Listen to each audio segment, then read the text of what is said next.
Hey, this is Karen from Curl House, and today we are going to talk about gray hair. So before we get started, make sure you turn on your notifications and subscribe to the channel if you haven't done so already.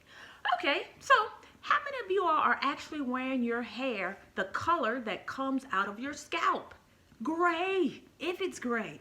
I have tons of clients who are all gray, but you can't tell because guess what? I color it every month, and that's okay. But more and more clients and more women rather are deciding to stop coloring their hair and just letting it be gray, including me. I haven't colored my hair in 4 years. You may not be able to see it with the way I'm styling my hair now, but I have a ton of gray in the top of my hair. And actually, I like it. I think it looks cute. I think it looks cute, and I do get compliments on it as well. But the reason I stopped coloring my hair wasn't necessarily for a style, because at some point gray was trending. People were actually coming to get their hair colored gray, but I stopped coloring it simply because I just didn't feel like coloring it anymore. That was just the truth. I just did not feel like staying in the hair salon an additional 1 or 2 hours just to color my hair. So I just stopped coloring it. So now I'm just wearing it the way it is. So that's just me. That's my story. But I just have a lot of clients now who are deciding to color it gray. And I think as a stylist, I think it's okay. Years ago, maybe 15, 20 years ago, I may have discouraged a woman from not covering up their gray, but now I think it's gorgeous. I think it's fashionable, and I think it's acceptable to not color your hair and just let it be gray. I do find it interesting though that in the natural hair community in general, natural hair is acceptable. We see it. We celebrate women who decide to go natural. It's a good thing. However, if someone decides to wear their hair gray, I don't think that's celebrated as much. And I wonder why. But anyway, I'm not going to get on my soapbox about that. I'm going to talk to you about how you can transition your colored hair to gray hair if that's what you choose to do.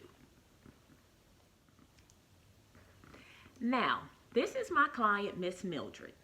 I have been coloring her hair black for at least 5 years, but earlier last year, she decided that she was ready to embrace her gray. So I am her #1 cheerleader, and I encouraged her, let's do it. She started asking me questions about, well, how do I transition my hair? How do I color my black hair gray? How do I get all of this color out of my hair? And I talked to her about the process, because it is a process to transition from previously colored hair, or in her case, black hair, to her gray hair. She wanted to know, do we dye her hair gray, or do we strip the black out of her hair? And I told her no. The best way to do it is to simply stop dyeing the new growth, which is gray. That's the best way, and that is the healthiest way to do it. Now, there are different processes that you can do that to strip the previously colored hair out of your hair, but a lot of times, particularly for women who have long hair and want to transition from gray to gray, that process of removing the color can be very harsh on the hair, which is why I don't recommend it. My #1 recommendation is just to stop coloring the hair. So you will go through a process. When you decide to stop coloring your hair, you're going to have a gray. Your new growth will be gray, and that can, be a few inches to several inches, and the tips are black.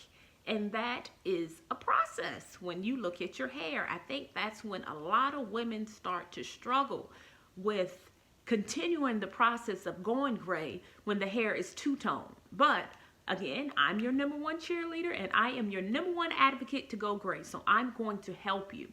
So when that happens, the best thing to do is to gradually trim a little bit of that black hair off the end. So what we're doing with Miss Mildred, we have been growing it out 1 or 2 inches here. So about every month she comes in and I trim an inch or half an inch off of the end. So this process has been taking place for about a year. So this is what her hair looks like now. I thought today would be the day that she cut off the rest of her black hair, but she said, nope, she's not ready yet. So we will just continue in the process of growing a little at the root and trimming a little at the ends. I'm thinking within the next 2 to 3 months, she will be completely gray. So this is a picture of her hair right now. You can tell she has more gray hair than black hair. So her black hair, actually, I think it looks kind of dope, like the black hair is on the tips. It looks like it's supposed to be like that. But what you do when you are transitioning, again, don't color it. And then secondly, it's very important to use a purple shampoo. So here's a purple shampoo. This one is by Shimmering Lights. It's just been on the market for years. You can get it from local beauty supply stores or you can get it from Sally's. But there are numerous purple shampoos out on the market. And a purple shampoo really works to neutralize the brassiness or yellow undertones. Sometimes that's in gray hair. Like gray hair just attracts just a lot of dirt and debris and just stuff from the elements, the environment, pollutants in the air, stuff that you wouldn't normally see on your hair when your hair is dark. Gray hair picks up everything. If you use heat appliances, flat iron, blow dryer, sometimes that can discolor your hair and make it a little brassier. The hair products you use may have dyes in them to change the color of your hair. So purple shampoo really works to neutralize the yellow tints or brassy tints in your hair. So when you are transitioning, or if you are already gray, I recommend that you use a purple shampoo when you're cleansing your hair to help keep your hair vibrant. And that's what purple shampoo does. So here's a picture again of Miss Mildred. This is just of the purple shampoo just sitting in her hair. The best way to use it is to wet your hair, saturate your hair, and use a little bit of purple shampoo. You do not need a lot. Of course, that term is relative. It's really contingent upon how much hair you have, but you need just enough to cover your hair. Typically what we do when we cleanse our hair, we'll just put a pound of shampoo. You don't need that. Because with the purple shampoo, you can put too much. If you've ever seen people just walking around with purple tinted hair and it's not supposed to be like that, then more than likely, normally I can tell they're using a little too much of that purple shampoo. You can get it out. It's just leaving a pigment on your hair. So if you have tinted purple hair and it's not supposed to be like that. Now, sometimes you can have purple hair like me. I had purple hair and I colored it purple. It was supposed to be like that. But if your purple hair is unintentional from using too much purple shampoo, just continue to rinse your hair with warm water and eventually the purple will come out. But anyway, when you're using a purple shampoo, let it sit on your hair for about 5 minutes. Rinse it out and then just follow up with your regular shampoo. And this will keep your gray hair looking vibrant and fabulous. Even when you have only an inch or two of gray hair coming in, you can actually start using your purple shampoo then. You do not have to wait until you have 7 or 8 inches of gray hair like Miss Mildred. You can start using it when you have an inch of gray hair. So this is another client of mine. She is transitioning from her colored black hair to gray hair. And she decided that she was just ready to let it go. She's been saying this for the last 10 years. So this time I think it's going to stick.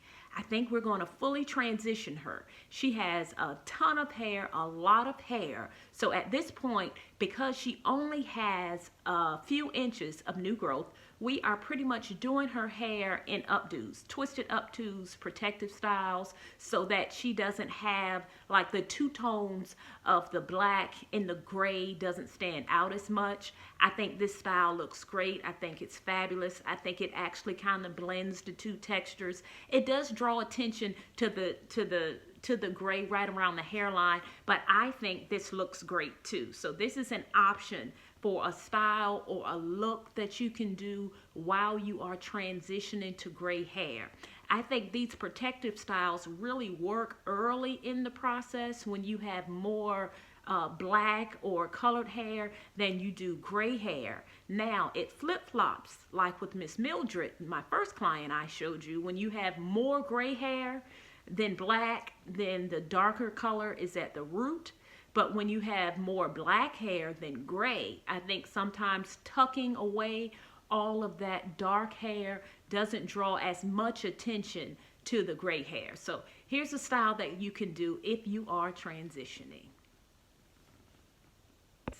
And another thing that you may notice with gray hair tends to be wiry or coarse. So during your transition, or when you are all gray, you may notice that your hair doesn't feel the same way it felt before the gray. It can feel a little wiry. I always say that gray hair kind of has a mind of its own, because it does. The texture changes because the pigment or melanin is no longer in the gray hair. It changes the texture. So that's just something that you may need to know. Regardless, you can still rock your gray. So here are a few pictures of my clients who are all gray.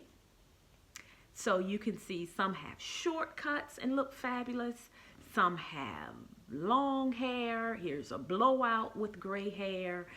Regardless of what your texture or what your style, you can still be a silver fox with your gray hair.